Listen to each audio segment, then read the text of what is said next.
नमस्कार साथियों, मैं उमेश कुमार आप सभी का हमारे इस द्रोणा पीसीएस के यूट्यूब प्लेटफॉर्म पर स्वागत करता हूं। मैं आशा करता हूं आप सब ठीक होंगे, अच्छी तरह से तैयारी कर रहे होंगे, भारत की इस भौगोलिक यात्रा का आनंद उठा रहे हैं।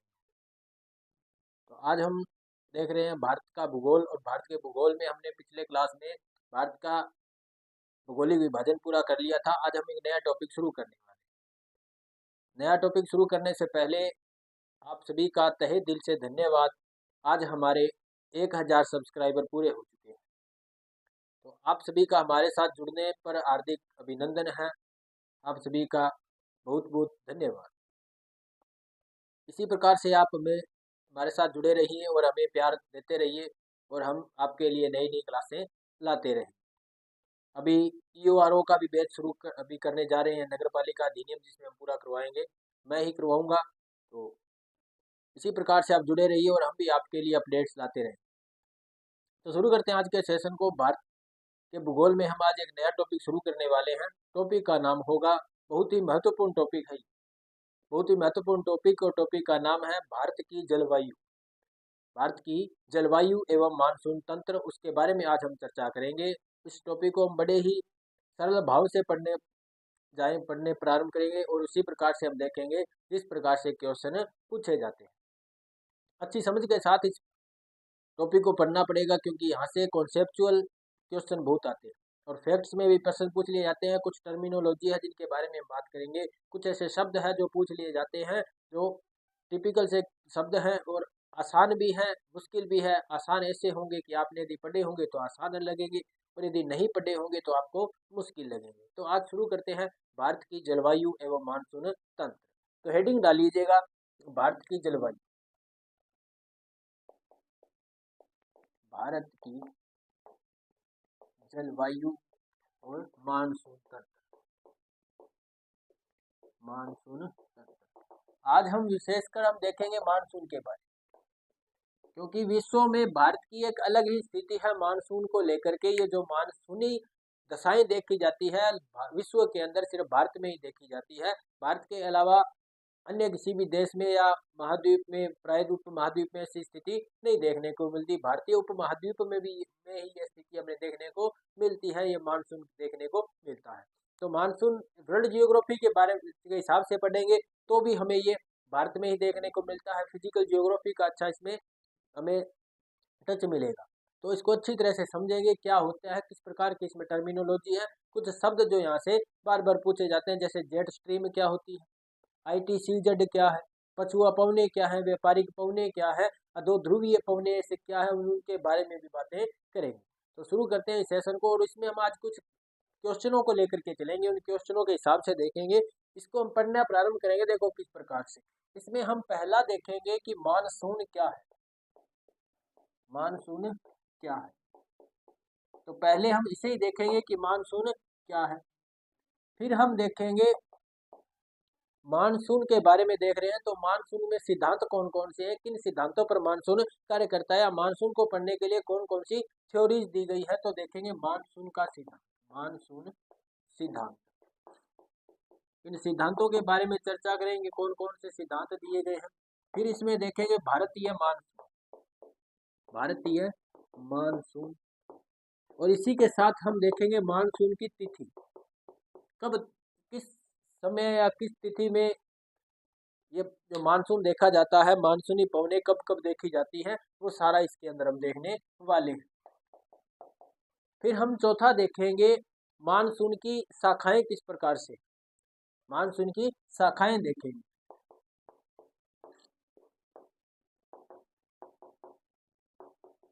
मानसून की शाखाएं इसमें देखेंगे। फिर हम देखेंगे कि भारत में मानसून का प्रभाव क्या है, भारत में मानसून का प्रभाव क्या है, मानसून का प्रभाव। तो ये इन क्वेश्चनों पर हम बातें करेंगे, इन टॉपिकों पर हम विशेषकर यहाँ पे चर्चा करने वाले हैं। तो एक बार हम देख सकते हैं कि हमें इस मानसून या जलवायु टॉपिक में पढ़ना क्या है। मानसून में देखेंगे तो हमें क्या क्या पढ़ना है। पढ़ना है कि ये मानसून होता क्या है, मानसून के बारे में कौन कौन से सिद्धांत दिए गए हैं, भारतीय मानसून कैसा है, भारतीय मानसून में किस प्रकार की स्थिति है, कब आता है, कब वापस लौटता है, क्या इसमें घटनाएं घटती है, वो सारा इसमें देखेंगे। फिर हम देखेंगे कि मानसून की शाखाएं कौन कौन सी है, जैसे पूछा जाता है कि दक्षिणी पश्चिमी मानसून, शब्द दे दिया जाता है दक्षिणी पश्चिमी मानसून, तो इसके बाद में भी इसमें कुछ और शाखाएं हैं, किस प्रकार से ये बढ़ता है वो भी हम देखेंगे। फिर हम देखेंगे मानसून का प्रभाव क्या है, तापमान को लेकर क्या प्रभाव है, आर्द्रता में क्या प्रभाव है, भारत की इस भौगोलिक स्वरूप में इसका क्या प्रभाव देखने को मिलता है, वनस्पति को प्रभाव क्या देखने को मिलता है, जीव जंतुओं में किस प्रकार का प्रभाव देखने को मिलता है, किस प्रकार से ये मनुष्य के लिए लाभदायक है, वो सारा का सारा हम इसमें चर्चा करेंगे। तो ये हम इन टॉपिकों के बारे में देखेंगे, ये हमें इसमें पढ़ना है। तो ये हमने खाका देखा। तो शुरू करते हैं पहले ही टॉपिक से कि मानसून क्या है, इसकी परिभाषा क्या है। मानसून क्या है, इसकी परिभाषा क्या है, देखें। तो एक बार आप इसका स्क्रीनशॉट ले लो और कुछ शब्दों के बारे में भी चर्चा करेंगे।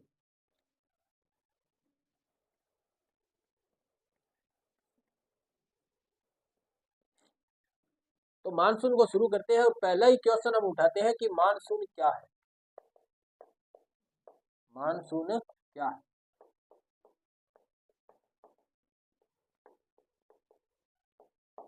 मानसून क्या है? तो मानसून की यदि परिभाषा के बारे में बात करें, छोटी सी परिभाषा है इसकी, क्या है कि हवाओं की दिशाओं में परिवर्तन को ही मानसून कहा जाता है। क्या बोलेंगे? हवाओं की दिशाओं में परिवर्तन को ही मानसून कहते हैं। हवाओं की दिशाओं में परिवर्तन ही मानसून कहलाता है।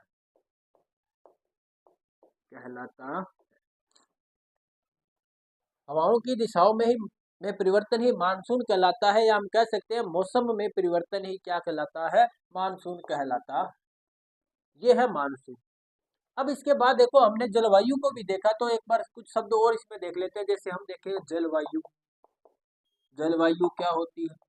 जलवायु के साथ साथ हमने बात की मौसम क्या होता है, मौसम क्या होता है, ये भी हम यहाँ पे कुछ चर्चा कर लें, फिर हम आगे चर्चा करेंगे। देखो मानसून से, जलवायु से पहले हम देखते हैं मौसम क्या होता है। देखो मौसम होता है वातावरणीय जो दशाएं हैं उनका अल्प समय के लिए स्थिर रहना।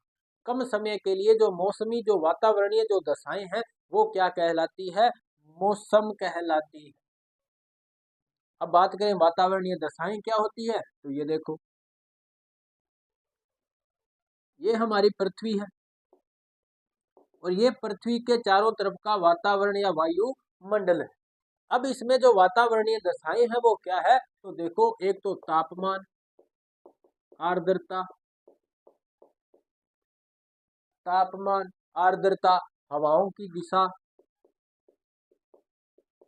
हवाओं की दिशा या हवाएं तेज चल रही है, गर्म है, ठंडी हवाएं हैं।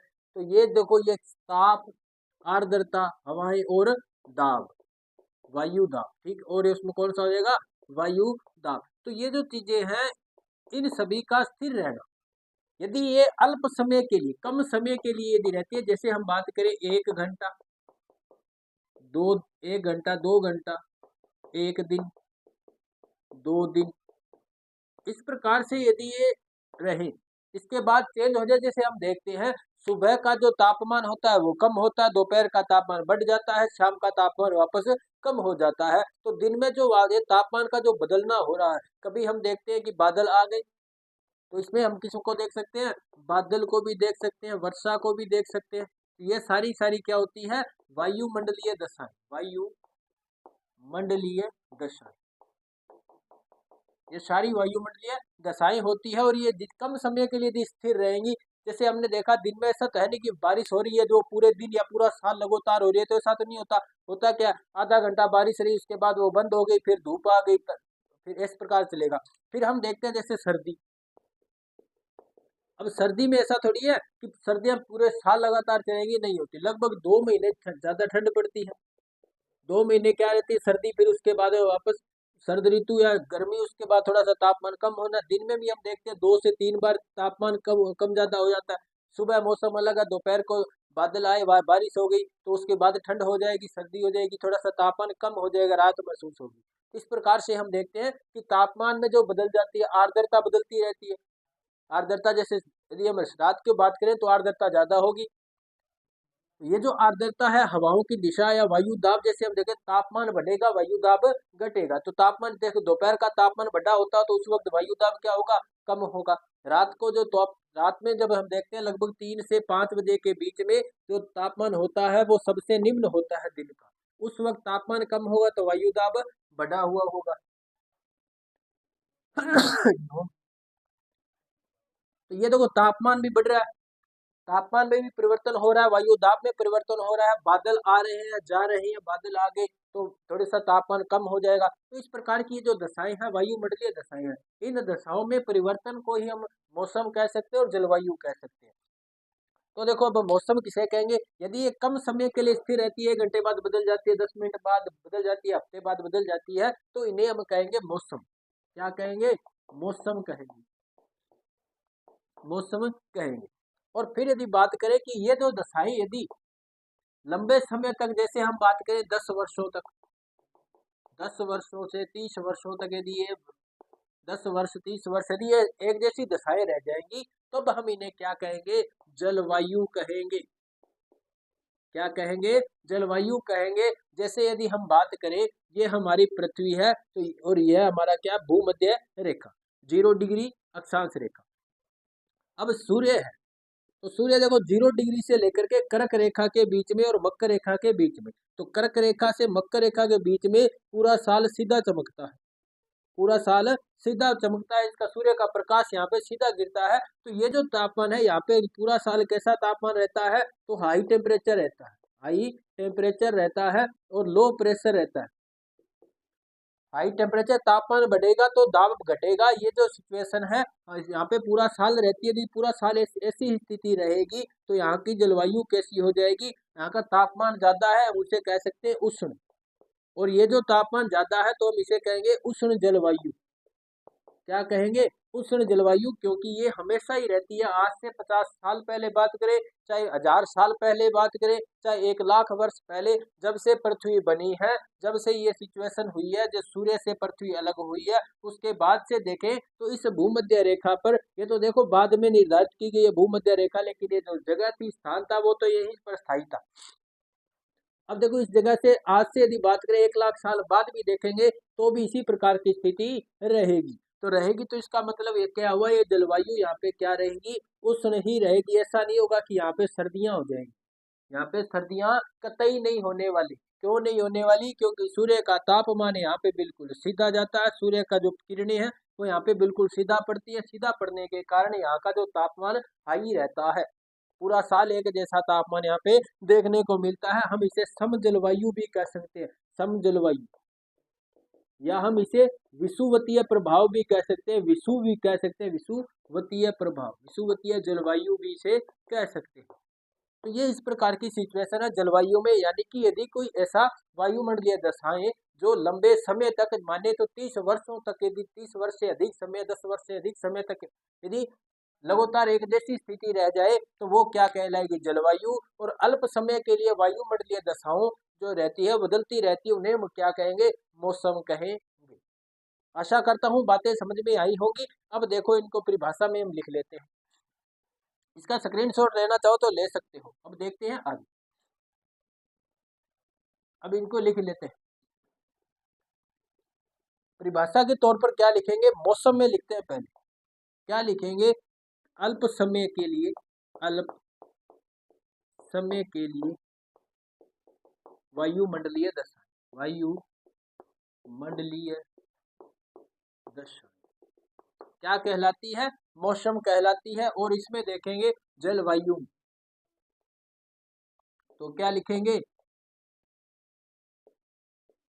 दीर्घावधि के लिए, दीर्घावधि हेतु वायुमंडलीय दशाएं,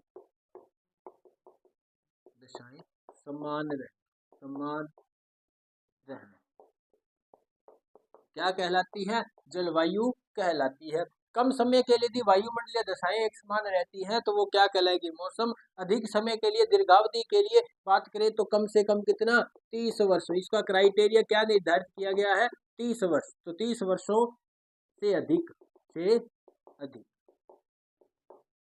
कम से कम इसका क्राइटेरिया जो निर्धारित किया गया वो कितना किया गया है, 30 वर्ष निर्धारित किया गया है। यदि 30 वर्षों तक यदि कोई भी स्थान की वायुमंडलीय दशाएं एक जैसी रह जाएंगी तो वो क्या कहलाएंगी, जलवायु कहलाएगी। तो ये बातें आपको समझ में आई होंगी। तो ये हमने बात की मानसून क्या है, तो हवाओं की दिशाओं में परिवर्तन ही क्या कहलाता है, मानसून कहलाता है। तो ये हमारा पहले क्वेश्चन का आंसर यहाँ से निकल के आता है। अब बात कर लेते हैं कि हवाओं की दिशाओं में परिवर्तन क्यों होता है, तो वो भी देख लेते हैं।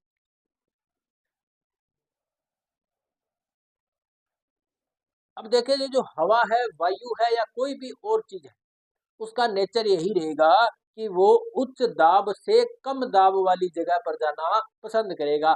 मैं आप भी हैं तो क्या कहेंगे, यदि हमें कहीं पर प्रेशर ज्यादा झेलना पड़ेगा, हाई प्रेशर यदि हम झेलना पड़ेगा, हम वहां से बाहर निकलने की कोशिश करेंगे और उस स्थान पर जाने की कोशिश करेंगे जहां पर प्रेशर कम हो, दाब वहां पे क्या हो, कम हो। चाहे वो कार्य का दाब हो, चाहे किसी भी चीज का हम दे सकते हैं। यदि दाब कम होगा तो हम उस तरफ जाना पसंद करेंगे। उसी प्रकार से हवाओं की गति होती है, हवाओं की गति होती है। अब हवाओं की जो नेचर है वो क्या है, अधिक दाब से, अधिक दाब से या अधिक वायु दाब से, वायु दाब से कम वायु दाब की ओर, कम वायु दाब की ओर गति करती है, गति करती है। कौन, तो हवाएं, हवाएं, पवने, वायु, ये सब एक ही चीज है। अब देखो, ये इन सभी का नेचर एक ही है, क्या है, अधिक वायु दाब से कम वायु दाब की ओर ये गति करती है। तो इस प्रकार से है क्या, तो हवाएं, जिसमें हम बात करें, देखिए वायु और पवन,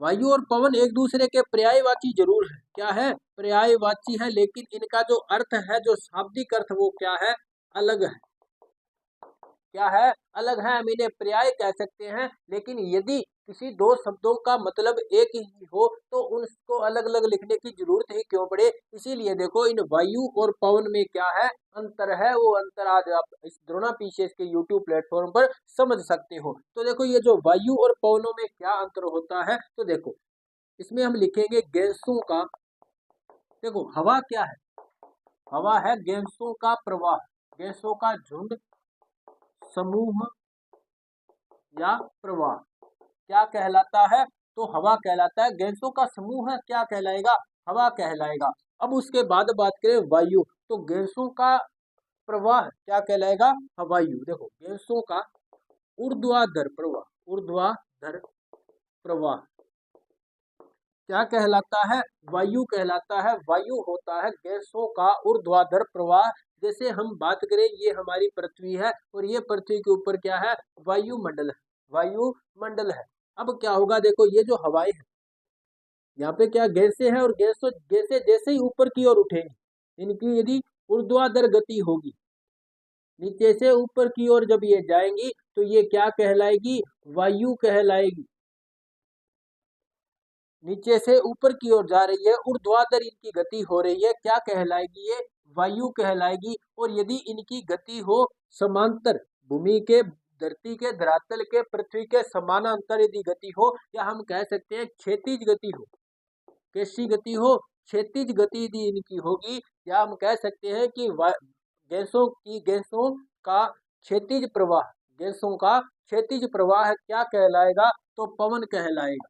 गैसों का क्षैतिज प्रवाह, क्षैतिज या पृथ्वी के समानांतर, समानांतर प्रवाह क्या कहलाएगा, तो पवन कहलाएगा। तो वायु क्या होती है, पवन क्या होती है। उसके बाद बात करें हवा, हवा क्या होती है, तो हवा होती है गैसों का समूह, गैसों का समूह हवा कहलाता है। इन गैसों का ऊर्ध्वाधर प्रवाह वायु कहलाता है, और गैसों का क्षैतिज या समान, पृथ्वी के समानांतर यदि इनका प्रवाह हो रहा है तो क्या कहलाएगा, पवन कहलाएगा।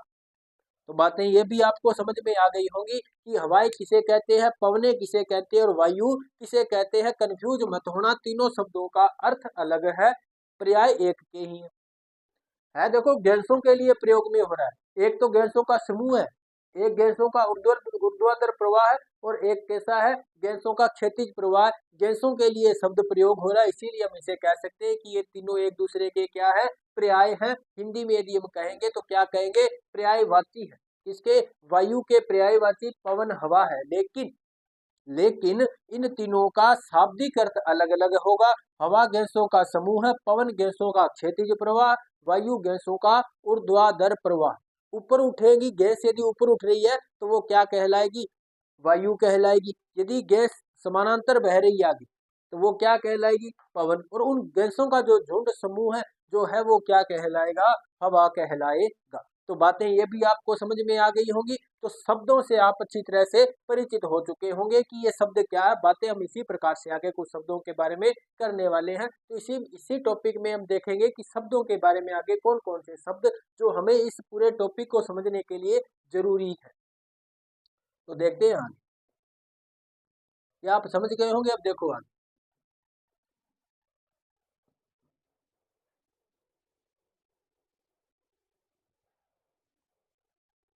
अब हम बात करें, देखो आगे जैसे जिस प्रकार से हम इस टॉपिक में आगे बढ़ रहे होंगे उसमें हम देखेंगे कुछ शब्द जिसमें हम बात करेंगे व्यापारिक पवनों की। व्यापारिक पवन, तो ये देखो आप लिख सकते हो टर्मिनोलॉजी, शब्दावलियां आप हेडिंग डाल के उसमें ये लिख सकते हो। पहली जैसे व्यापारिक पवने, फिर बात करें पछुआ पवने, पछुआ पवने। इसमें हम और शब्दों का प्रयोग करेंगे। जैसे हम बात करेंगे इसमें अधो ध्रुवीय, अधो ध्रुवीय पवने, अधो ध्रुवीय। और इस प्रकार से हम आगे यदि बात करेंगे तो इसमें एक शब्द का प्रयोग करेंगे ITCZ, inter tropical conversion zone के बारे में बात करेंगे। अंत उष्णीय अभिसरण क्षेत्र के बारे में बात करेंगे। फिर हम बात करेंगे जेट स्ट्रीम के बारे में कि जेट स्ट्रीम क्या होती है, शब्द इसके अंदर काम में आने वाले हैं। तो इन सभी शब्दों के बारे में हम चर्चा करने वाले हैं। तो क्यों ना एक बार पहले इन सभी शब्दों को हम समझ लें।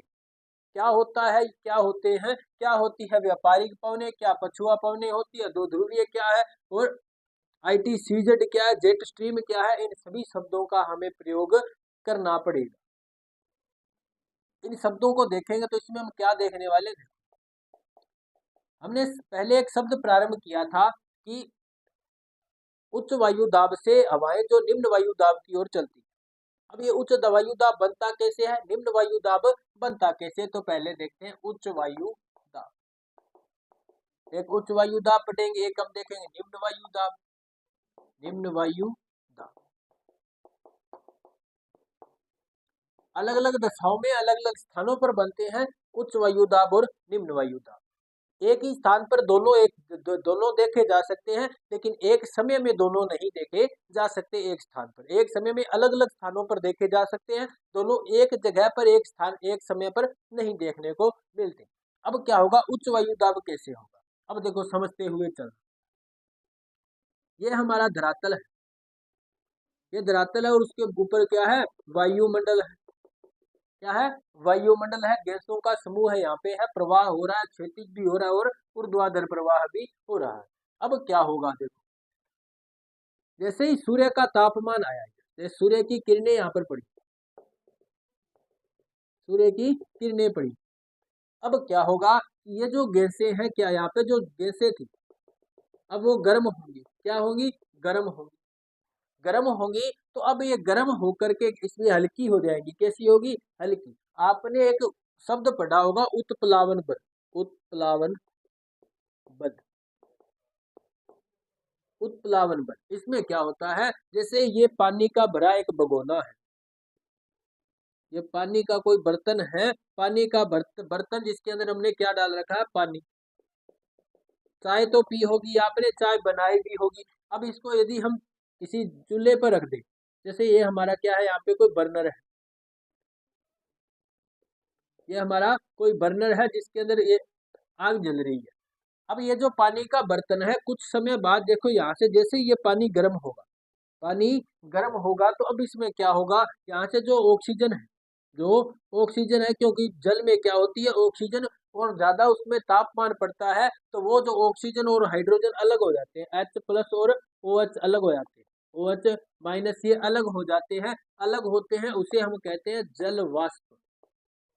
जल वाष्प। तो इसके अंदर इस प्रकार की घटनाएं घटती हैं। केमिस्ट्री का टॉपिक है, रासायनिकी का शब्द। तो जैसे ये अलग होंगे तो क्या होगा, ये जो गैसें बनी है देखो हल्की हो जाएगी, और हल्की होने से कैसे उठेगी ऊपर, और इसी प्रकार से हमें उसमें क्या देखने को मिलते हैं, बुलबुले देखने को मिलते हैं।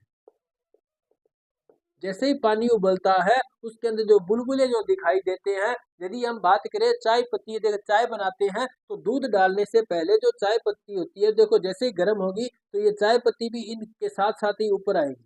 इसे ही जो ये जो ऊपर उठते हैं इसी इसी बल को कहते हैं उत्प्लावन बल।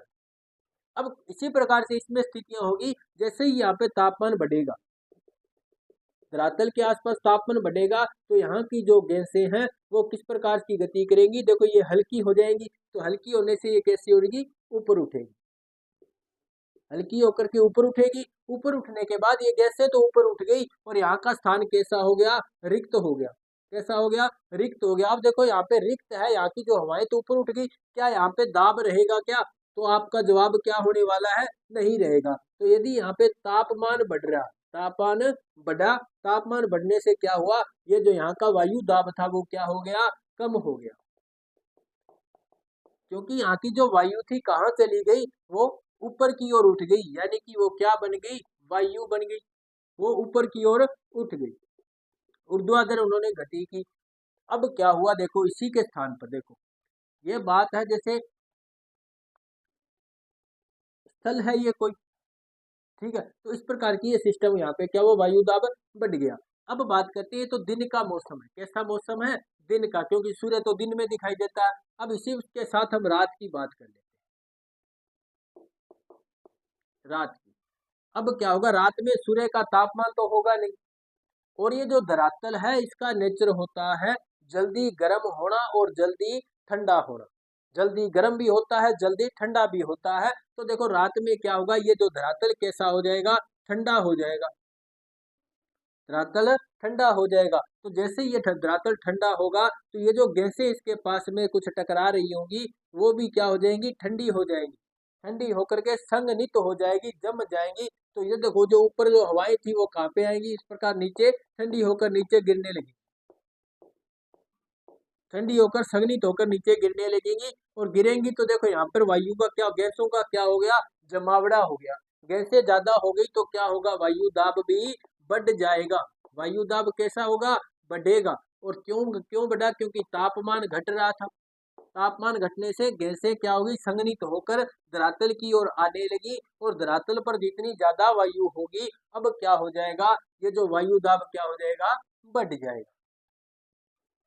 तो ये इस प्रकार से यहाँ पे देखो, तापमान घट गया, वायु दाब बढ़ गया। तापमान बढ़ गया और वायु दाब घट गया, देखो इनमें कंफ्यूजन मत होना। तापमान बढ़ेगा, वायु दाब घटेगा, दोनों एक दूसरे के व्युत्क्रमानुपाती होते हैं। आप ऐसे लिख सकते हो, तापमान बराबर 1 बटा वायु दाब। वायु दाब दोनों एक दूसरे के क्या होते हैं, व्युत्क्रमानुपाती होते हैं, समानुपाती नहीं होते।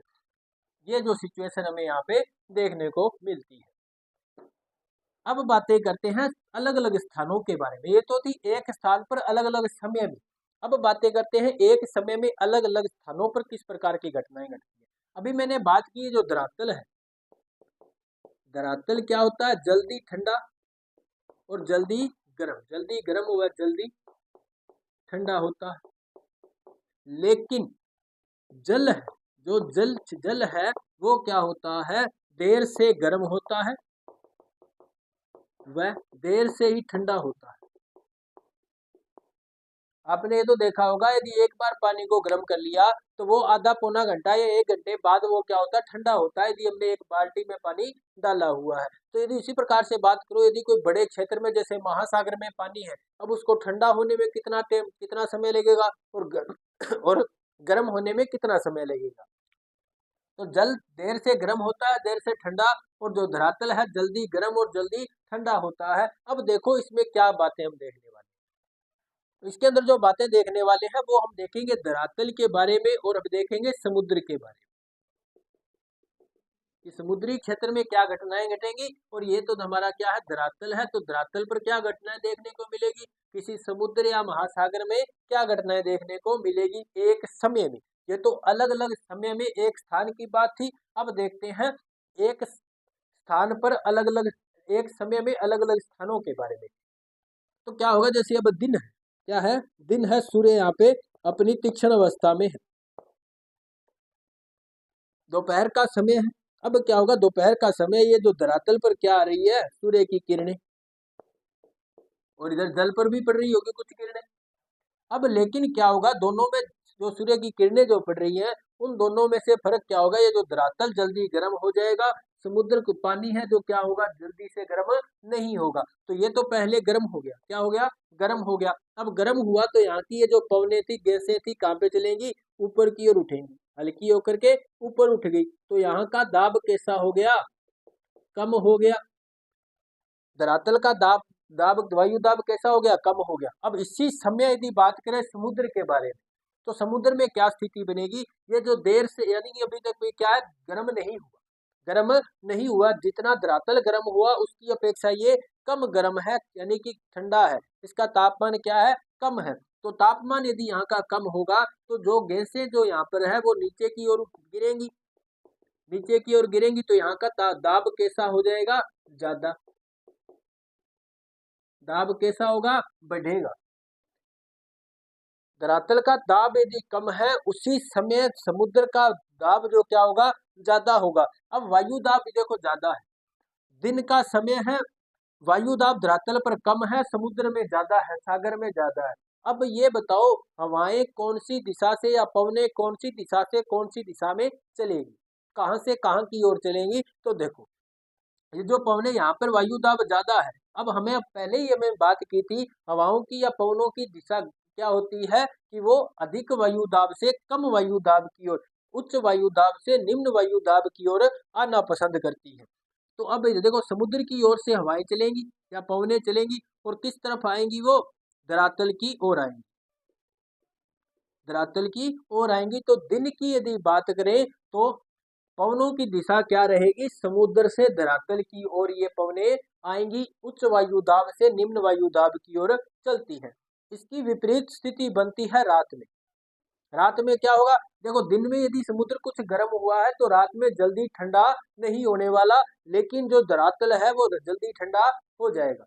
धरातल जल्दी ठंडा होगा, समुद्र की अपेक्षा रात में धरातल ठंडा होगा। ठंडा होने से धरातल का जो वायु दाब बढ़ जाएगा, समुद्र का वायु दाब धरातल के वायु दाब की अपेक्षा कम रहेगा, तो हवाएं चलेंगी धरातल से समुद्र की ओर, स्थल से जल की ओर हवाएं रात में चलेंगी। तो ये इसकी क्या हो जाती है, विपरीत स्थिति हो जाती है। तो इसके बारे में हम थोड़ा बहुत लिख लेते हैं कि दिन में क्या घटना घटती है और रात में क्या घटना घटती है, वो सब इसमें देख लेते हैं। वायु दाब किस प्रकार से बढ़ता है, किस प्रकार से घटता है, ये हम देख लेते हैं। तो अब इसको स्क्रीनशॉट यदि आप लेना चाहो तो ले सकते हो, बाकी हम देखेंगे इसमें आगे। देखो, अभी आज की क्लास का समय पूरा हो गया, तो आज हम इतना ही देखेंगे। इसके बारे में जो आगे जो डिटेल से जो चर्चा है, हम अगली क्लास में देखेंगे। यदि आपको ये वीडियो एक बार में यदि समझ में नहीं आया टॉपिक, तो एक बार इस वीडियो को और देख लेना, और फिर भी यदि कोई डाउट हो तो कमेंट सेक्शन में आप उस डाउट को डाल देना, हम उसको देख के आपको सोल्व करवा देंगे।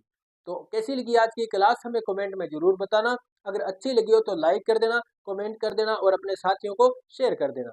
यदि आपने द्रोणा पीसीएस के यूट्यूब प्लेटफॉर्म को सब्सक्राइब नहीं किया है तो हमारे चैनल को सब्सक्राइब कर लीजिए और बेल आइकन को ऑन कर लीजिए, ताकि आने वाली क्लासों के नोटिफिकेशन आपको मिलते रहे। तो एक बार फिर से आप सभी का तहे दिल से धन्यवाद। 1000 सब्सक्राइबर हमारे पूरे हो चुके हैं। तो इसी प्रकार से आप हमारे साथ जुड़े रहिए, और हम आपके लिए नई नई क्लासें लाते रहेंगे। तो मिलते हैं अगली क्लास में, तब तक के लिए धन्यवाद।